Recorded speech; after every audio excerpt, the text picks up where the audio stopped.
ദർശന സാംസ്കാരിക കേന്ദ്രം അതിന്റെ ജൂബിലി ആഘോഷിക്കുന്ന ഈ സന്ദർഭത്തിൽ തുടർന്നുള്ള പ്രവർത്തനങ്ങൾക്ക് എല്ലാ മംഗളങ്ങളും നേടാൻ ഞാൻ ഈ സന്ദർഭം ആദ്യമേ വിനിയോഗിക്കട്ടെ. കൂടുതൽ കാര്യക്ഷമമായ പ്രവർത്തനങ്ങളിലൂടെ മനുഷ്യ ജീവിതത്തെ കൂടുതൽ ജീവിത യോഗ്യമാക്കി തീർക്കാൻ ഈ സ്ഥാപനത്തിന് കഴിയട്ടെ. അതിനായി ജഗദീശ്വരൻ അവരെ അനുഗ്രഹിക്കട്ടെ എന്ന് ഞാൻ ഭഗവാൻ ലങ്കയിൽ ചെല്ലുമ്പോൾ കാണുന്നത് അപ്സരസുകളെ വെല്ലുന്ന നർത്തകിമാർക്കൊപ്പം നൃത്തം ചെയ്ത് തളർന്നുറങ്ങുന്ന രാവണനെ കാണുന്നുണ്ട്. കവിയായിരുന്നു രാവണൻ എഴുതിയത് എന്ന് വിശ്വസിക്കപ്പെടുന്ന ഒരു സ്തോത്രം, ശിവസ്തോത്രം ഞാൻ വായിച്ചിട്ടുണ്ട്. അങ്ങനെ യുദ്ധം ചെയ്യാൻ വേണ്ടി നിൽക്കുമ്പോൾ 10 തലകളിൽ നിന്ന് 4 വേദങ്ങളും 6 ശാസ്ത്രങ്ങളും ഉദ്ഗമിക്കുന്നത് കണ്ട് രാമൻ പോലും അമ്പരക്കുന്ന തരത്തിലുള്ള മഹാപണ്ഡിതനാണ്. പക്ഷെ നമ്മളാരും രാവണനെ സാംസ്കാരിക നായകൻ എന്ന് വിശേഷിപ്പിക്കുന്നില്ല എന്നുള്ളത് തന്നെ ഈ വക കൃത്യമൊക്കെ അറിയാവുന്നവര് സാംസ്കാരിക നായകരാകണം എന്നില്ല എന്നുള്ളത് ചുരുങ്ങിയ പക്ഷം ഭാരതത്തിനും ശരിയാണ് എന്നാണ് എന്റെ അഭിപ്രായം. നമ്മളാരും അങ്ങനെ വിശേഷിപ്പിക്കാറില്ല. എന്തുകൊണ്ട് എന്ന് നോക്കേണ്ടതാണ്. ഞാൻ നേരത്തെ പറഞ്ഞത് രാവണന്റെ ജീവിതം, അദ്ദേഹത്തിന്റെ അനന്ത വിചിത്ര വൈചിത്രമാർന്ന കർമ്മരംഗങ്ങളൊന്നും നമ്മുടെ ജീവിതത്തെ കൂടുതൽ ജീവിത യോഗ്യമാക്കി തീർക്കുന്ന വിധത്തിലായിരുന്നില്ല എന്നുള്ളതാണ്. അത് വെളിച്ചം പകരുന്ന കർമ്മങ്ങളായിരുന്നില്ല. വെളിച്ചം പകരുന്ന മനുഷ്യ കർമ്മങ്ങൾ എവിടെയാണോ ആചരിക്കപ്പെടുന്നത് അവിടെയാണ് മനുഷ്യ സംസ്കാരം ഉദയം കൊള്ളുന്നത്. ഈ ക്രിസ്മസ് ദിനത്തിൽ നാം എല്ലാം ആഘോഷിക്കുന്നത് വെളിച്ചത്തിന്റെ മഹോത്സവമാണ്. അത് വിദ്വാൻമാർ ആകാശത്ത് കണ്ട നക്ഷത്ര വെട്ടത്തിന്റെ മഹോത്സവം മാത്രമല്ല, നമ്മുടെ എല്ലാം മനസ്സിൽ ഉണ്ടാകണമെന്ന് നാം ആഗ്രഹിക്കുന്ന വെളിച്ചത്തിന്റെ മഹോത്സവം. ആ വെളിച്ചത്തിന്റെ മഹോത്സവം കൊണ്ട് നമ്മുടെ കർമ്മത്തെ കൂടുതൽ വെളിച്ചമുള്ളതാക്കി തീർക്കാൻ എപ്പോൾ കഴിയുന്നുവോ അപ്പോഴാണ് മനുഷ്യൻ സാംസ്കാരിക പ്രവർത്തനവുമായി ബന്ധപ്പെടുന്നതും അങ്ങനെ ചെയ്യുന്നതും. ഈ അർത്ഥത്തിൽ നമുക്ക് വേണ്ടി റോഡ് വെട്ടുന്നവരും കാന പോരുന്നവരും വീട് വൃത്തിയാക്കുന്നവരും മാളിക പണിയുന്നവരും നമുക്ക് വേണ്ടി കൃഷിപ്പണി ചെയ്യുന്നവരും തൊണ്ടു തല്ലുന്നവരും മീൻ പിടിക്കുന്നവരും ചെമ്മീൻ കിള്ളുന്നവരും ഇങ്ങനെ തുടങ്ങി നാനാവിധ കർമ്മങ്ങൾ ചെയ്യുന്നവരെല്ലാം അവരുടേതായ രീതിയിൽ സാംസ്കാരിക പ്രവർത്തനം തന്നെയാണ് ചെയ്യുന്നത് എന്ന തിരിച്ചറിവ് ഒരു സാംസ്കാരിക കേരളത്തിന് അത്യാവശ്യമാണ്. ഇത്തരം ഒരു നിർവചനം സംസ്കാരത്തിന് കൊടുക്കത്തക്ക വിധത്തിൽ ആക്കിയെടുത്തതിനുള്ള മുഴുവൻ ക്രെഡിറ്റും നമ്മുടെ നവോത്ഥാന കാലഘട്ടത്തിൽ കേരളത്തെ നയിച്ച മഹാമനീഷികൾക്കും പ്രസ്ഥാനങ്ങൾക്കും ഉള്ളതാണ്. ആ കാലത്ത് 4 സന്യാസിമാരുണ്ട്. ബ്രഹ്മാനന്ദ സ്വാമി, ശിവയോഗി, ചട്ടമ്പി സ്വാമികൾ, ശ്രീനാരായണ ഗുരുദേവൻ, വാഗ്ഭടാനന്ദൻ.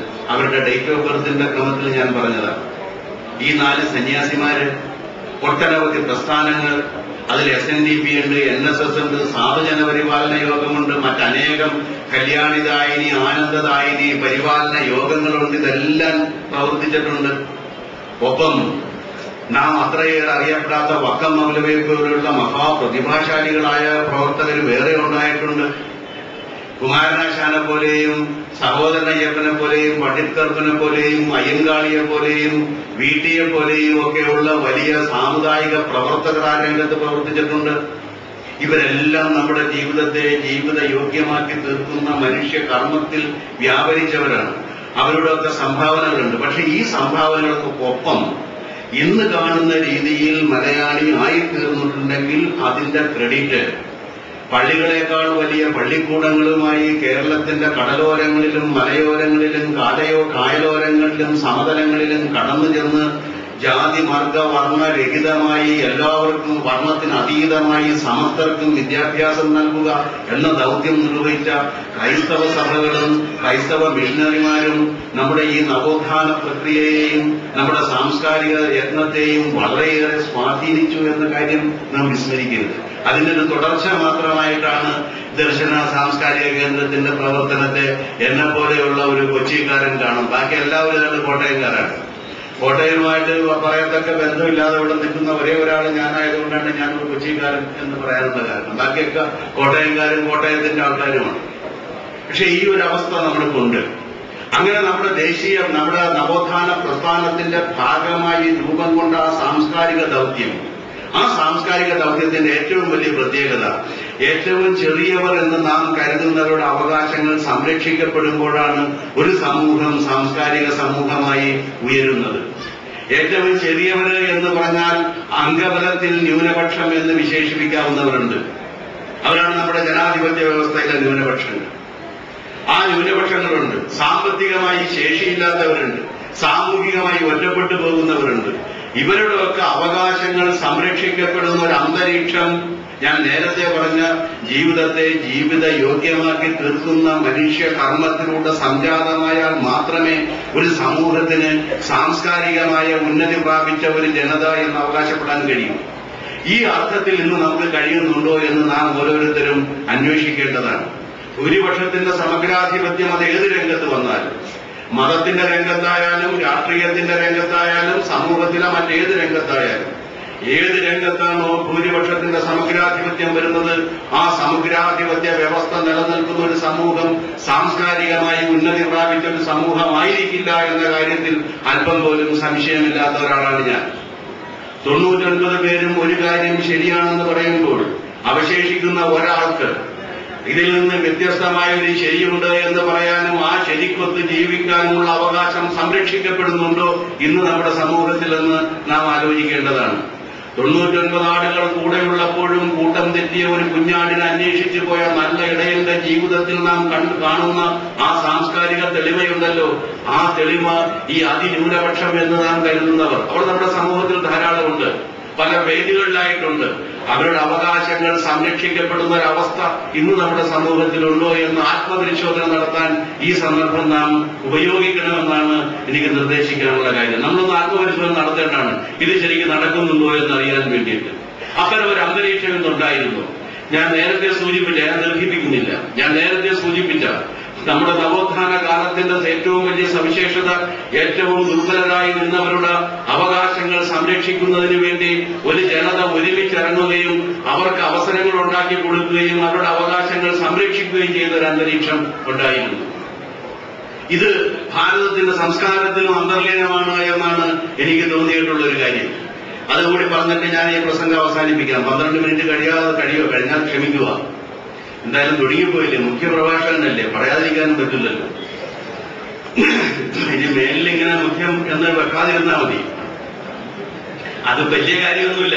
പിടിച്ചു കഴിഞ്ഞാൽ ഇപ്പൊ ഓരോരുത്തർക്കും ഓരോ സ്ഥാനം കൊടുത്തു വരുമ്പോ ഒരാൾക്കും മുഖ്യം ഇരിക്കട്ടെ എന്ന് കരുതിയതേ ഉള്ളൂ. പക്ഷെ എന്നാൽ ഇങ്ങനെയൊക്കെ എഴുതി വെച്ചാൽ പറയാതിരിക്കാൻ പറ്റും. നമ്മുടെ രാമായണത്തിൽ ഭരതൻ രാജ്യഭാരം കഴിഞ്ഞ് രാജ്യം രാമനെ ഏൽപ്പിക്കുന്ന സന്ദർഭത്തിൽ തന്റെ രാജ്യത്തുണ്ടായിട്ടുള്ള ക്ഷേമ ഐശ്വര്യങ്ങൾ ഉപന്യസിക്കുന്നുണ്ട് വളരെ വിശദമായി തന്നെ. ഇന്ന് നമ്മുടെ ഐക്യരാഷ്ട്രസഭ അംഗീകരിച്ചിട്ടുള്ള ഇത് മെഷറിംഗ് യാർഡ്സ് ഉണ്ട്. ആ മെഷറിംഗ് യാർഡ്സ് ഒക്കെ തന്നെയാണ് ഇയാൾ ഉപയോഗിച്ചിരിക്കുന്നത്. ജ്യേഷ്ഠൻ ഈ രാജ്യം ഉപേക്ഷിച്ചു പോകുമ്പോൾ ഇവിടുത്തെ കോശസ്ഥിതി ഇതായിരുന്നു, അത് ഞാൻ ഇത്രയാക്കി കൂട്ടിയിട്ടുണ്ട്.